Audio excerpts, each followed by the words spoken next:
This video is called Organizing You and Your Team. In this video, I want to show you a couple of tools that are very easy to use, and actually most of them for free for you and your team. Because, for example, you're working in your job in a team, or you have a business and you want to, organize your team members, you need to have some kind of platform where everyone can be on and where everyone can exchange files or ideas or messages with each other. And I would like to present you a couple of those right here in this video.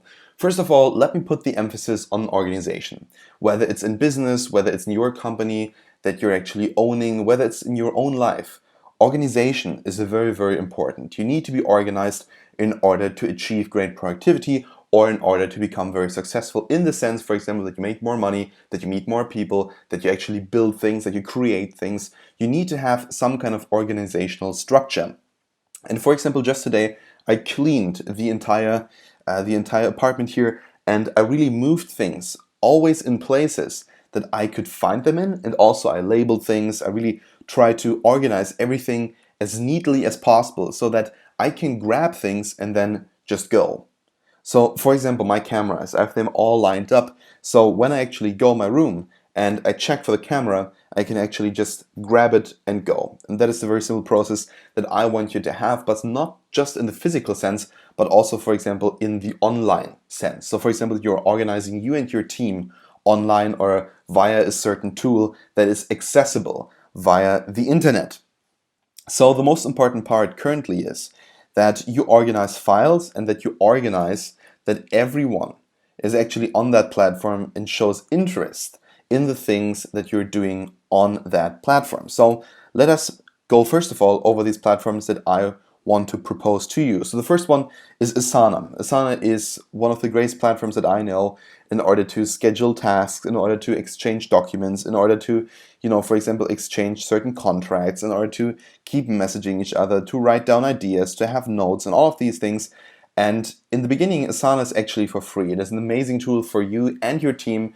And actually, when you have 5 people, you need to pay $21. And I think then afterwards, for every team member, you pay a little bit more, but it's not that extreme. Like, it's not that much money that you have to pay, especially if your team, of course, is less than 5 people big. Then you can use it completely for free, which I believe is great because most of the time, even I still use the free version, but I mainly use a different platform. And that one is called Microsoft OneNote. And in Microsoft OneNote, you can have as many people as you want in it completely for free. So my team currently consists of over 540 people because we have freelancers, because we have translators, because we got mentors, we got students, we got all of these people that I have in my team. And that's why I'm using Microsoft OneNote. Microsoft OneNote is a place where you can store files, where you can, write down ideas. Like, it's rather meant for like huge projects, not for smaller ones, because Asana, in my mind, is rather for smaller projects that don't have like so many levels or layers of work. For example, in my case, Microsoft OneNote is really important, especially for the people that are very close to me, in order to understand where the business is going. So for me, it takes a lot of work in order to keep up with all of that, and there's sometimes like hundreds of pages that I'm posting into Microsoft OneNote so that people can read it. So for me, it is kind of a place where I can store files, where I can store documents, where I can store text, and also just a place where people who really want to dig into my business and want to see more and hear more and want to learn something about the business can go and have a look at all of these things, all of these documents that actually describe the business better. So for me, this is really helpful, and I hope this is going to be also helpful for you. Then, of course, the next platform is Slack. Slack is an amazing tool. It is free in the beginning. I think afterwards you have to pay a little bit of money if your team actually gets bigger. And Slack is a great platform to, for example, also exchange messages with each other, to exchange tasks, to really work on tasks together, to have different kind of folders in which you can then post ideas, which you can have full of notes, and also where you can post in documents.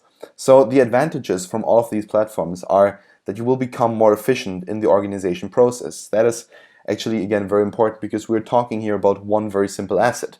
And that asset we're talking about is time.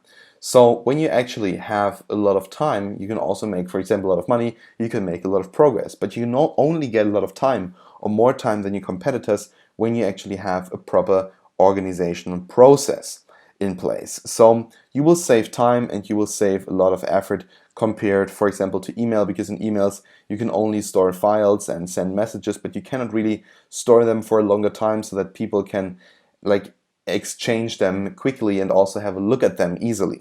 Then the disadvantages is that some team members will be very inactive. Other team members will not be, will be very active. So there are people who are very inactive, people who are not very, people who are very active. And in the end, that really creates kind of a feeling that some people are doing everything and the other people are just simply not doing too much at all. And that is problematic, especially if you have a business that really depends on the people that are working in the business. So because not everyone will be checking an online platform all the time. They're always going to check Facebook, they're always going to check Instagram, they're always going to check Snapchat, but they will probably not check Microsoft OneNote 3 times a day or Asana 6 times a day. So at some point also it could feel very crowded and confusing, for example, if you have more than 50 or 100 team members in it. So for example, Microsoft OneNote is great for me because I can post a lot of things and I give other people the opportunity to have a look at it. But it's not like they really work on the things, they rather just look at them. But if you work together with a lot of people, let's say 50 or 100 people, and they all are in one platform, it could become at some point very crowded and confusing. But anyway, this is a could be, this doesn't have to be. I can just recommend you using a platforms Asana, Microsoft OneNote, and Slack.